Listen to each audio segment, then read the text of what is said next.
लेकिन ये एक ऐसी इनिंग्स थी मतलब जिस टाइम पे बड़ी क्रूशल सिचुएशन में था इंडिया कि 144 पे 6 डाउन हो चुके थे और जब अश्विन आए तो ये एक बड़ी ज़बरदस्त इनिंग्स थी, बड़ी ही बैलेंस इनिंग्स कहते हैं। और मुझे इससे ज़्यादा वो हैरत नहीं हुई उसकी इस इनिंग्स से, क्योंकि इसकी मैं आपको रीज़न भी देता हूँ कि पिछले अरसे में इंडिया ने एक ट्रॉफ़ी करवाई थी, अपनी लीग करवाई थी एक डोमेस्टिक में, तो अश्विन उसमें एज अ कैप्टन खेल रहे थे और as a one down player खेल रहे थे अश्विन उसमें, और अश्विन ने अच्छा खासा स्कोर किया उसमें। सेमीफाइनल फाइनल दोनों में उन्होंने बड़ा स्कोर करके अपनी टीम को मैच जितवाया।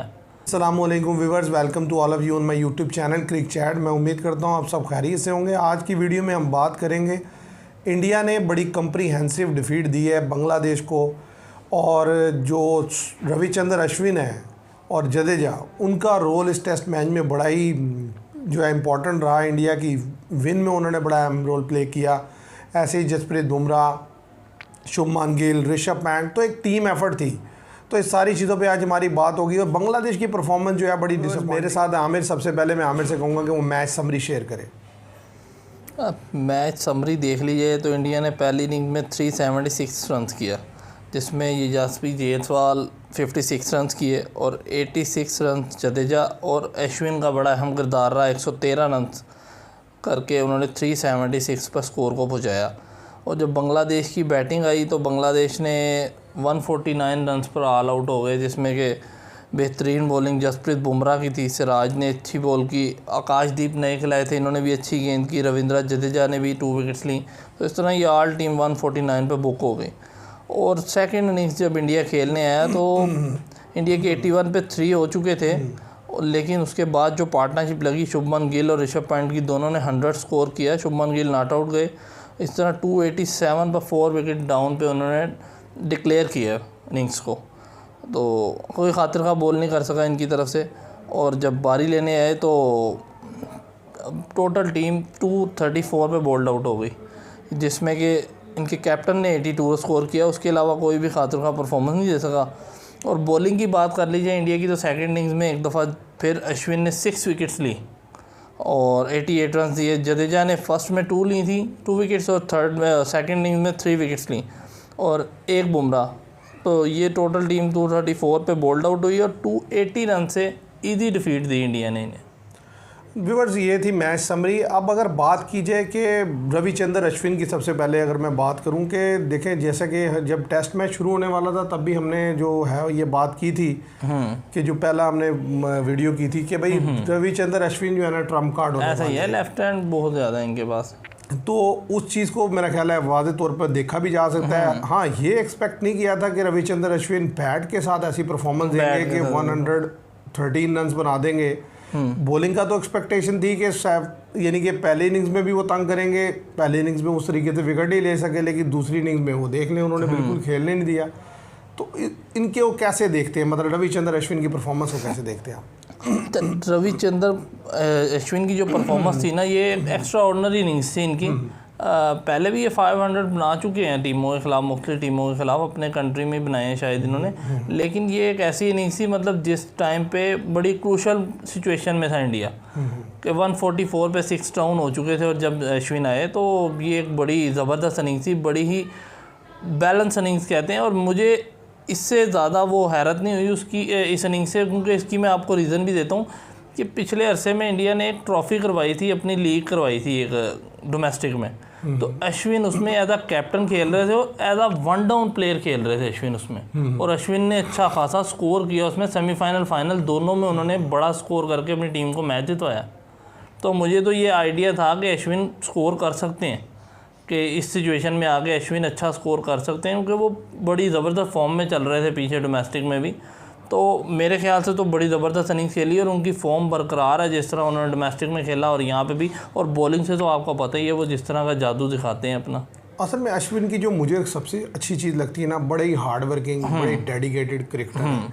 आप देखें कि मुख्तलिफ अप्स एंड डाउन आए इनकी लाइफ में, कभी बाहर भी हो गए टीम से, कभी ऐसा भी सीन आया कि टेस्ट में भी नहीं थे, लेकिन उन्होंने कभी भी हिम्मत नहीं हारी, उन्होंने एफर्ट जारी रखा। और आप देखें कि जहाँ जहाँ उन्हें ज़रूरत पड़ती है ना, यानी कि जैसे जैसे कंपटीशन बढ़ता जा रहा है वो अपने आप को उतना ही इम्प्रूव करते जा रहे हैं। आज डिमांड है कि भाई जो स्पिनर है वो खाली स्पिनर ना हो, बैटिंग भी करता हो। तो उन्होंने देखे अपनी बैटिंग पे इतना काम किया कि इतने क्रूशियल मोमेंट पे आके उन्होंने 100 किया कि सारा मैच ही जो है वो इंडिया के लिए निकाल के ले गए। और यानी कि इस तरह के लड़कों की मेरा ख्याल है ज़रूरत रहती है हर टीम यार, इतना डेडिकेटेड क्रिकेटर कि मतलब देखे ना, हम उसे एक लंबे अरसे से देख रहे हैं अश्विन को, वो खेलता चला जा रहा है। अच्छा कभी बैड परफॉर्मेंसेस भी आते हैं, कभी बाहर भी होता है, लेकिन वो जब कमबैक करता है ना तो कोई ये नहीं है कि आप कहेंगे यार वैसे ही कमबैक किया, भाई अपनी परफॉर्मेंस की बेस पे किया। जैसे अभी आपने हाईलाइट किया कि वो अपनी जो डोमेस्टिक सर्किट में जो मैचेस थे उसमें वो 1 डाउन आ रहा है। और उसने ये बात की भी है, मैंने अपनी बैटिंग पे बड़ा काम किया, यानी कि उसे ये पता है कि भाई उसके साथ जडेजा का मुकाबला है, अक्षर पटेल का मुकाबला है, उसके साथ वाशिंगटन सुंदर का मुकाबला। तो उसने ये नहीं कहा कि यार मैं एक बड़ा बॉलर हूँ, मैं तो इतनी विकेटें ली हैं तो ज़ाहिर है मुझे क्या ज़रूरत है बैटिंग इंप्रूव करने की। उसने अपनी बैटिंग से ये साबित किया कि भाई कोई भी नंबर 6-7 का बैट्समैन मेरे से ज़्यादा ना बैटिंग अच्छी कर सकता है ना मेरे से बॉलिंग अच्छी कर सकता है। भाई उसके जितना एक्सपीरियंस तो इनमें से किसी के पास नहीं है। बैटिंग में एक एज था, अब कुछ अरसे थे उसने वो भी लेना शुरू कर दिया। जिस तरीके की ये परफॉर्मेंस है, तो अब आप ऑस्ट्रेलिया में देखेंगे या आगे जो मैचेस है उधर इंडिया में तो खेलना ही खेलना उसने। ऑस्ट्रेलिया में भी जो नंबर 1 प्रायोरिटी रहेगी वो रविचंद्र अश्विन को रहना चाहिए, क्योंकि वो जिस तरीके से बॉल और बैट से गेम खेल रहे हैं एक्सीलेंट है। और मैंने तो इसलिए उन्हें इस दफ़ा जो थंबनेल में टाइटल दिया कि सुपर हीरो का टाइटल दिया कि देखिए इंडिया बड़ी ही डिफिकल्ट सिचुएशन में था, वहां से निकाल के लेके जाना बड़ा मुश्किल। इंडिया 200 पे बोल्ड आउट होता अगर ये गिरते दोनों, तो मैच अभी तक खत्म हो जाना था। ऐसा ही है। और जिस तरीके से देखें सेकंड इनिंग्स में आकर फिर उन्होंने बॉल किया, 6 विकेट्स लिए, बुमराह ने पहला विकेट निकाल के दिया, उसके बाद ऐसा ही बिल्कुल हिलने नहीं दिया जिस तरीके से विकेट्स लेके गए। अब अगर बात कर लें कि दूसरे जो बड़े इंपॉर्टेंट इंडिया के प्लेयर हैं, जिसको मैं कहता हूँ मिस्टर रिलायबल, जडेजा कि देखिए काफ़ी अरसे से जडेजा को जो है ना ये इग्नोर किया जा रहा था, उसको उस तरीके से चांस नहीं दिया जा रहा था। लेकिन अब इस टेस्ट मैच में जिस तरीके से अक्षर पटेल के ऊपर उन्हें जो है प्रेफर किया गया और उन्हें मौका दिया गया, तो उन्होंने उसको देखें कितने खूबसूरत तरीके से जो है डिलीवर करके दिया है। आप ये देखें कि जिस तरह आपने अश्विन की बात की कि उन्हें पता है कि उनका मुकाबला अक्षर पटेल और वाशिंगटन सुंदर से, इसी तरह जडेजा का भी इशू यही है कि उनका मुकाबला भी अक्षर पटेल, ख़ास तौर पे उनका मुकाबला अक्षर पटेल से है। तो अब पिछले कुछ अरसे से इंडिया अक्षर पटेल को प्रेफर कर रहा था जडेजा के ऊपर, तो उन्हें भी, और उन्हें कोई बैड परफॉर्मेंस नहीं दी थी जडेजा ने कि जिसकी वजह से उन्हें बाहर किया जा रहा था। यही समझ नहीं आ रही थी किसी को भी कि क्यों बाहर किया जा रहा है। कोई ऐसी घटिया परफॉर्मेंस भी नहीं दी इन्होंने, और जैसे ही उन्हें चांस मिला तो आप उनकी परफॉर्मेंस देखें कितनी शानदार थी और किस सिचुएशन में आकर उन्होंने रन करके दिया। असल में मसला ये हो रहा था, जो अक्षर पटेल है ना, जडेजा ने परफॉर्मेंस बुरी नहीं की, लेकिन अक्षर पटेल ने अपनी परफॉर्मेंस बड़ी ऊपर ले गया था कि बैटिंग से तो देखें ना वो बहुत ही आउट क्लास बैटिंग की है। पीछे कुछ अरसे में वो चाहे ओडीआईज हों, चाहे T20 हों, चाहे टेस्ट मैचेस हों, वो क्रूशियल मूवमेंट पे आगे वो भी लड़का रन करके देता है। हाँ, मुझे उसकी एक कंसर्न रहता है कि वो बॉलिंग में उतना हैंडी नहीं लगता। नहीं, बॉलिंग में उतना नहीं है वो, यानी कि प्रॉब्लम हो जाती है उसके लिए। अब जडेजा ने इस टेस्ट मैच में आप देखें कि 3 विकेट्स उन्होंने सेकंड इनिंग्स में लिए, 2 विकेट्स उन्होंने फर्स्ट में लिए, 77 रन देके 5 विकेट्स लिए और 86 रन करके लिए। तो इसी तरह रविचंद्र अश्विन ने 6 विकेट्स ली और 113 रन किया। तो इन दोनों जो प्लेयर्स हैं उन्होंने इंडिया के लिए मैच निकाल के दे दिया। ऐसा ही आप देखें कि दोनों जो सेकंड इनिंग में 200 बने हैं, वो 100 इतने मायने नहीं रखते, क्योंकि 200 प्लस की तो लीड थी, टीम ऐसे वैसे ही बड़ी इजी खेल रही थी, ठीक है, कोई प्रेशर नहीं था प्लेयर के ऊपर, तो वो 100 इतने मायने नहीं रखते जितने ये 2 इनिंग्सें मायने रखती हैं। ये बहुत बड़ी इनिंग्स के तौर पे गिनी जाती है अश्विन की इनिंग्स। तो ये 144 पे 6, अगर 200 पे बोल्ड आउट होती इंडिया तो इंडिया लाजमी सेकंड इनिंग्स में इस तरह की परफॉर्मेंस नहीं दे सकती थी। लाजमी नहीं है कि सेकंड इनिंग्स में इतनी ज़बरदस्त परफॉर्मेंस होती, क्योंकि सेकंड इनिंग्स में प्रेशर होना था। फिर अगर वो भी 200 कर देता बांग्लादेश भी, तो फिर इक्वल होना था और सेकंड इनिंग्स पे सारा दारोमदार होता। तो मेरे ख्याल से अश्विन की जो इनिंग्स है ये बहुत शानदार इनिंग्स है और ये याद रखी जाने वाली इनिंग्सों में से एक इनिंग्स है उनकी। अब मैं बात करना चाहूँगा यानी कि जो जसप्रीत बुमराह है उनकी बॉलिंग की। आप देखें एक लड़का T20 वर्ल्ड कप जून में होता है और उसके बाद वो नहीं खेलता, ना कोई डोमेस्टिक सर्किट खेलता है, ऐसा ही है। जुलाई गुजरता है, अगस्त गुजरता है, सितंबर आता है, पहली राइट फ्रॉम द बॉल 1, क्या जबरदस्त, ऐसा ही है। मतलब इसे कहते हैं कमिटमेंट, इसे कहते हैं प्रैक्टिस, इसे कहते हैं स्किल, कि मतलब कोई मसला नहीं। यहाँ हमें लड़का अगर मतलब जरा सा बाहर हो जाए, यार अभी तो आया है, अभी तो यानी कि वो खेला नहीं है, अभी तो उसमें वो फिटनेस नहीं है, अभी तो फिट होके आया है, यार अभी तो मैच प्रैक्टिस मिलेगी तो बेहतर होगा। यार ये कहाँ प्रैक्टिस कर रहे होते हैं? ऐसा ही है कि आप देखें ना क्या ज़बरदस्त उसकी बॉलिंग थी पहले। देखिए पहली इनिंग्स में जहाँ ज़रूरत थी इंडिया को कि फास्ट बॉलर उसके क्लिक करें, क्योंकि उस वक्त स्पिनर के लिए उतना मदद नहीं था, तो फास्ट बॉलर से डिलीवर करके दिया।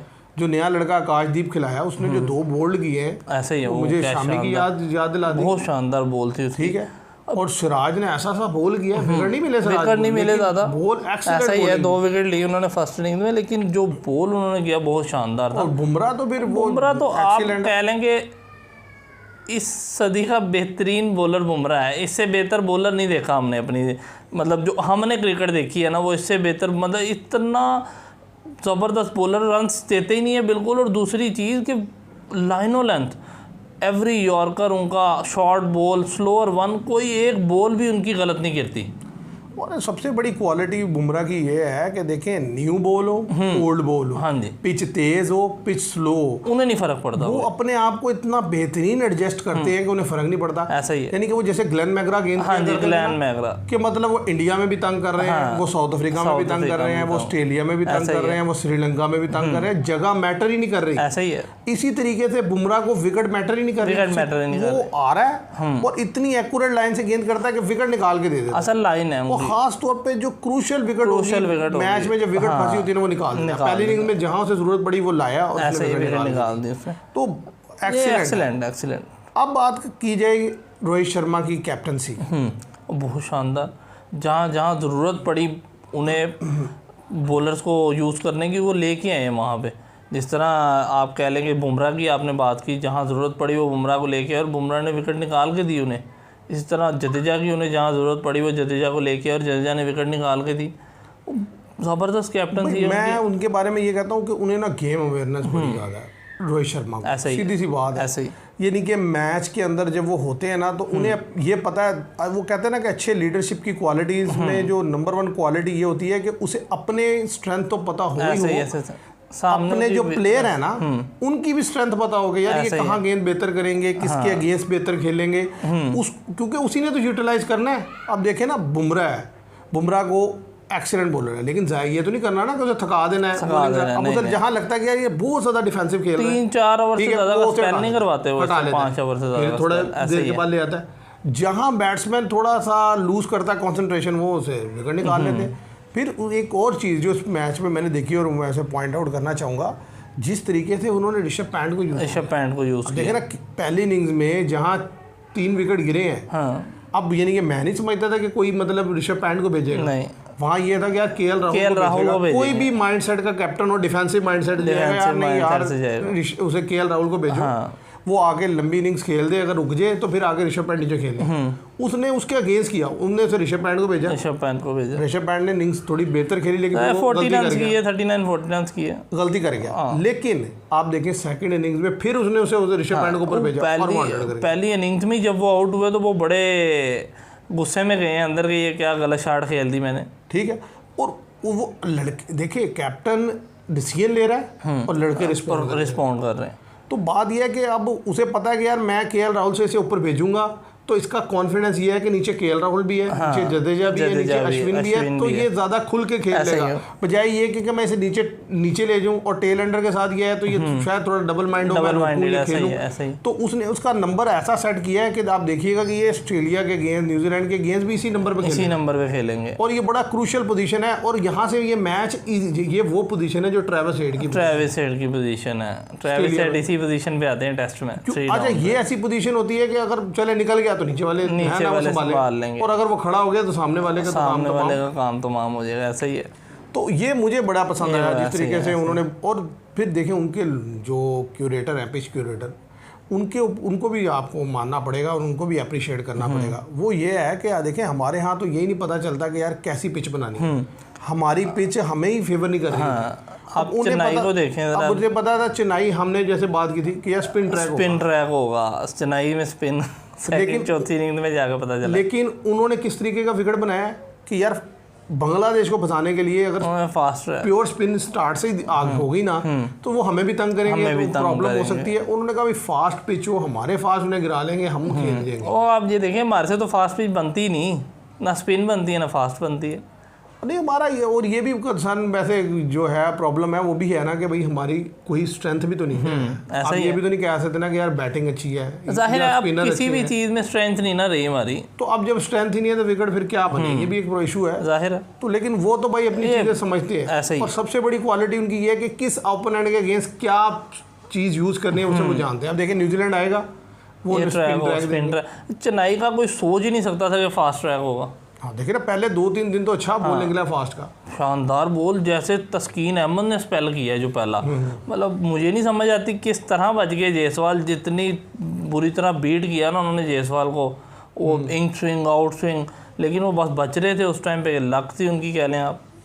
अच्छा अब बात की जाए अगर क्या कहते हैं इंडिया के लिए जो पॉजिटिव, ये वैसे सारा ही पॉजिटिव था, लेकिन जो 200 आए ये सेकंड इनिंग्स में शुभमान गिल और ऋषभ पंत का, क्योंकि ज़ाहिर है इंडिया का आगे सीज़न है, अभी 3 मैचेस और एक इनके साथ है, 3 न्यूजीलैंड के साथ है, आगे ऑस्ट्रेलिया में 5 टेस्ट खेलने हैं, फिर आगे ज़ाहिर है अगले साल ज़्यादा चांस है इंडिया जाएगा ही जाएगा WTC के फाइनल में। तो उस चीज़ों को मद्देनज़र रखते हुए इन 2 परफॉर्मेंसेस को कैसे देखते हैं? अच्छा, मुझे ज़्यादा जो हुआ ना वो हुआ ऋषभ पंत की इनिंग्स की खुशी, कि ऋषभ पंत ने बड़ी देर बाद 100 किया। स्कोर आए हुए तो उन्हें तकरीबन 5-1 महीने हो ही चुके हैं इंटरनेशनल में दोबारा वापसी में, लेकिन बड़ी अच्छी इनिंग्स उनकी जो बड़े अरसे बाद देखने को मिली है ये, ठीक है। उसके अलावा वो अदरवाइज़ जो पिछले अरसे में जो उन्होंने इनिंग्सें खेली वो बड़ी कमज़ोर इनिंग्सें कह लें आपके, 20 रन कर दिया, 30 रन कर दिया, 10 रन कर दिया, आउट हो गया, गलत शॉट मार दी, रिवर्स स्वीप में आउट हो गए, चले गए, LB हो गए, मुख्तलिफ गलत शॉटें मार के आउट होते रहे। लेकिन ये इनिंग्स से मुझे खुशी हुई कि वो अपनी फॉर्म उनकी वापस आई है। एक चीज़ तो बड़े ज़बरदस्त खेले वो। अगर आप गिल की बात कर लें तो गिल का मैं ये कहूँगा कि गिल फर्स्ट इनिंग्स में तो बड़ा बुरा परफॉर्म कर रहे हैं काफ़ी अरसे से, लेकिन जो शॉकिंग न्यूज़ है वो ये कि सेकंड इनिंग्स जो गिल खेल रहे हैं पिछले कुछ अरसे से, मन गिल ने जो लास्ट 5 सेकंड इनिंग्स खेली हैं उसमें एक 86 पे नॉट आउट है, एक 52 पे नॉट आउट है, एक 91 पे नॉट आउट है, एक 104 पे नॉट आउट है, और जो लास्ट इनिंग्स ये खेली है ये 119 पे नॉट आउट मेरे ख्याल से ये भी। तो ये बड़ी शॉकिंग है किसी भी टीम के लिए कि सेकंड इनिंग्स में इस तरह की परफॉर्मेंस दे रहे हैं वो। देखिए वो शुभमान गिल और ऋषभ पंत, असल बात पता क्या है, देखिए जो देखने वाले की नज़र है ना, जो सिलेक्टर होते हैं, जब वो किसी प्लेयर को पिक करें तो उनको इतना कॉन्फिडेंस होना चाहिए कि यार अगर हम इस लड़के को बार बार चांस देंगे ना तो ये आहिस्ता आहिस्ता क्लिक कर जाएगा और इसके अंदर वो पोटेंशियल है। ऐसा ही है।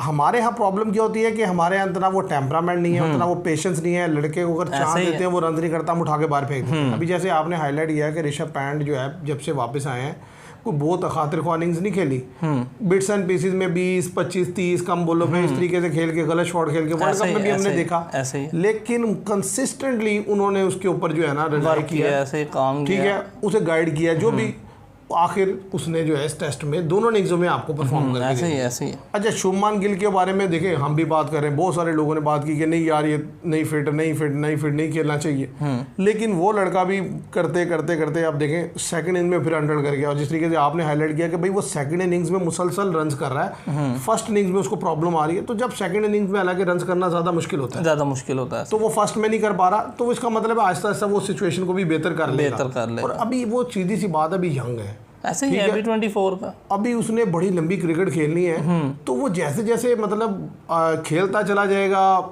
और यानी कि जैसे ऑस्ट्रेलिया टूर करता है वहाँ खेलेगा तो उसका कॉन्फिडेंस हाई होगा, तो वो ज़ाहिर है कोई इतना इशू नहीं है उसके लिए। मेरा ख्याल है वो फिर इंडिया के लिए बड़ा पॉजिटिव साइन है कि ये दोनों लड़के चले। इंडिया के लिए जो नेगेटिव फैक्टर विराट कोहली और रोहित शर्मा ने, खैर चले 2 इनिंग्स ही बुरी गई रोहित शर्मा के, इससे पहले तो वो ज़बरदस्त परफॉर्म कर रहे हैं, लेकिन जो असल नेगेटिव पॉइंट है वो है विराट कोहली उनके लिए, कि बहुत बुरी परफॉर्मेंस चल रही है विराट कोहली की। एक वर्ल्ड कप के फाइनल की इनिंग्स साइड पे कर दे, के अलावा मेरे ख्याल से पिछले 4-5 माह में कोई इनिंग्स नहीं आई विराट कोहली की। असल में पता नहीं, यानी कि ना कुछ कंफर्टेबल भी नहीं लगते अपने क्रीज पे, आउटसाइड द ऑस्टम गेंद पे पहले इनिंग्स में जो एज दे के जगह हैं, ये बिल्कुल बाहर गेंद उसे कवर में खेलने जा रहे थे। स्पिन के गेंद्स भी लूज खेल रहे हैं और यानी कि कुछ लूज शॉट्स खुद भी खेल देते हैं, यानी कि वो जो कंसंट्रेशन कहा जाता था ना विराट कोहली का कि वो कंसंट्रेशन लेवल बड़ा हाई होता है, वो कंसंट्रेशन लेवल मुझे कहीं लैक होता हुआ नजर आ रहा है कि यानी कि उतना कंसंट्रेट नहीं कर पाते, थोड़ा बहुत रोकते हैं उसके बाद गलत शॉट खेल देते हैं। ऐसे ही है। अब स्पिन के अगेंस्ट तो देखिए जब श्रीलंका के अगेंस्ट जिस तरीके से आउट हुए हैं, अब उसके बाद ये है कि टीम्स के देन में कहीं ना कहीं ये है फैक्टर है कि यार अच्छा इसके अगेंस्ट स्पिनर यूज़ कर लो, तो वो उसके ऊपर लूज़ कर जाते हैं। ऐसा ही है। तो विराट कोहली का रन्स करना बड़ा इंपॉर्टेंट है आइंदा आने वाले जो मैचेस हैं, ताकि क्योंकि इंडिया जो है बड़ी जिसे कहते हैं ना कॉन्फिडेंट वे में जाएगा ऑस्ट्रेलिया, क्योंकि इस दफ़ा ऑस्ट्रेलिया जिस तरीके से स्टेटमेंट आ रहे हैं मुख्तलिफ प्लेयर्स के, तो एक चीज़ तो नज़र आ रही है कि इस दफ़ा वो यानी कि माइंड गेम भी खेल रहे हैं, तो वो फुल एफर्ट भी एफर्ट के साथ आएंगे, तो बड़ा एक इंटरेस्ट है। और जिस तरह से देखिए उन्होंने इंग्लैंड के साथ कर रहे हैं, तो ये है कि ऑस्ट्रेलिया और जो इंडिया की सीरीज होने वाली बड़ी इंटरेस्टिंग है। ऐसा ही है, ऐसे ही। और बांग्लादेश की परफॉर्मेंस को आप कैसे देखते हैं? बड़ी डिसअपॉइंटिंग परफॉर्मेंस रही। जैसे पाकिस्तान के अगेंस्ट जब बांग्लादेश खेल रहा था तो बड़ा कॉन्फिडेंट भी था, बॉलर्स ने भी बेहतर बॉल किया, बैटिंग में टॉप ऑर्डर का प्रॉब्लम था, लेकिन उसके बाद नीचे लड़कों ने रन कर दिए। लेकिन यहाँ तो कोई भी ना बैटिंग ना बॉलिंग पहले दिन की जो फर्स्ट हाफ या आप 2 हाफ के आप फर्स्ट 2 सेशन कह लें आप, उसमें बेहतर लगा है बांग्लादेश के अलावा। तो मेरा ख्याल है उसके बाद उनकी ऑफ कलर बॉलिंग भी नहीं कोई खातिर खा परफॉर्मेंस दे सकी, ठीक है। और अगर आप बात कर लें बैटिंग की, तो बैटिंग आप देखें ना, फर्स्ट इनिंग्स में जो क्या कहते हैं फर्स्ट 5 प्लेयर हैं उनमें से 4 तो डबल फिगर में नहीं जा सके। तो मतलब क्या परफॉर्मेंस थी, 4 लेफ्ट हैंडर हैं, चारों में रन किया है 2, 3, 20 और 0, ये इनके स्कोर हैं। तो ये कैसे है? टेस्ट में तो ये परफॉर्मेंस समझ नहीं आती, कोई एक भी 30 रन नहीं कर सका फर्स्ट इनिंग्स में। और सेकंड इनिंग्स में अगर आप देखें तो एक शांटू के अलावा स्कोर समझता हूँ वो ये कि एक तो 5 लेफ्ट हैंडर के साथ खेलते हैं ये, ठीक है। किसी भी टीम के पास बेहतर बॉलर है ना तो वो तंग करते हैं, इन्हें अच्छा खासा तंग करते हैं। और दूसरी बड़ी वजह जो मैं समझता हूँ ना, शाकिब अल हसन को बस अब मेरे ख्याल से रिटायरमेंट ले लेनी चाहिए, बस हो चुकी है। मतलब कि हम पिछली 8 इनिंग्सों 6 इनिंग्सों से देख रहे हैं, उनसे स्कोर होता ही नहीं है। वो बड़ा प्रेशर में खेलते हैं, ना बॉलिंग में वो खातिर खा परफॉर्मेंस दे पा रहे हैं वो, ठीक है। बस एंड हो चुका है, अब 37-38 के हो गए हैं, तो अब परफॉर्मेंस भी वो नहीं रही। तो मेरे ख्याल से रिटायरमेंट ले लेनी चाहिए, किसी नए लड़के को चांस देना चाहिए। और दूसरा जो इनका बड़ा इशू है, इनके पास जो हमारे पास तो छोड़ दें, इनके पास हमारी टीम के ख़िलाफ़ तो जो ये खेले अब इनके पास को प्रॉपर मतलब बेहतरीन स्पिनर नहीं है। आपने देखा मेहदी हसन ऑलराउंडर है ऐसा यार, वो असल में हमारे तो देखें खेलते हैं स्पिनर को लूज, तो इसलिए शाकिब अल हसन मेहदी हसन बेहतर गेंद कर रहे हैं। अब इंडिया तो खेलता है स्पिनर को अच्छा, उसके लिए तो आपको प्रॉपर स्पिनर चाहिए। शाकिब अल हसन तो बिल्कुल ही ऑफ कलर नजर आया, ऐसा ही है। मेहदी हसन को भी उन्होंने बड़ा इजी खेला, तो अच्छा। और इन्होंने 3 फास्ट डाले, एक स्पिनर इन्हें और खिला सकते थे, इन्होंने नहीं खिलाया, बैटिंग लंबी करते हैं, बैटिंग लंबी कर। और एक चीज़ और जिसको मैं कहूँगा वो ये कि आप देखें इंडिया ने किया 376, ये दोनों इनिंग्स में मिला के उतना नहीं कर सकते, मिला के उतना 222 234 किया, 234 149 ऐसा ही उतना तकरीबन उतना 383 किया 2 इनिंग्स में, ऐसा ही है। वो एक इनिंग में 376 कर रहा है। तो मतलब आप डिफरेंस चेक कर लें, क्योंकि बैटिंग तो बिल्कुल ही बेबस करके रख दी ना उन्होंने। ऐसा ही है कि आप देखिए उनकी बैटिंग को उन्होंने बिल्कुल ही चलने नहीं दिया। हम यहाँ पे 600 रन करवा रहे हैं बैटिंग से। आप देखें हमने 26 पे 6 करके 262 करवा दिया था उनका। यार हमारा ना सबसे बड़ा मसला ये है कि हमारे ना कैप्टन को कैप्टनसी आती है, ना हमारे बॉलरों के अंदर वो स्किल है, ना पुराना गेंद हमसे होता है, तो ये सबसे ज़्यादा प्रॉब्लम है। ऐसे ही है। तो व्यूअर्स, ये थी एक डिटेल डिस्कशन इंडिया और जो बांग्लादेश का पहला टेस्ट मैच रहा। इंडिया ने ईच एंड एवरी डिपार्टमेंट में बीट किया बांग्लादेश को, जैसा कि एक्सपेक्टेशन भी थी कि ऐसा ही होगा। शुरू अर्ली ऑन जो फर्स्ट 2 सेशन थे टेस्ट मैच के डे 1 के, उसमें लगा कि बांग्लादेश बेहतर खेलेगा, लेकिन फिर जिस तरीके से इंडिया ने कमबैक किया उसके बाद उन्होंने उन्हें गेम में वापस ही नहीं आने दिया बांग्लादेश को, और बड़ा कंप्रीहेंसिव डिफीट दी। 288 रन की मार्जिन की डिफीट बड़ी डिफीट होती है। तो अब यह है कि आज के लिए इतना ही। उम्मीद करते हैं वीडियो पसंद आएगी, लाइक कीजिएगा, इसे शेयर कीजिएगा, और फिर अगले टेस्ट मैच में फिर आपसे मुलाकात होगी। Thank you very much.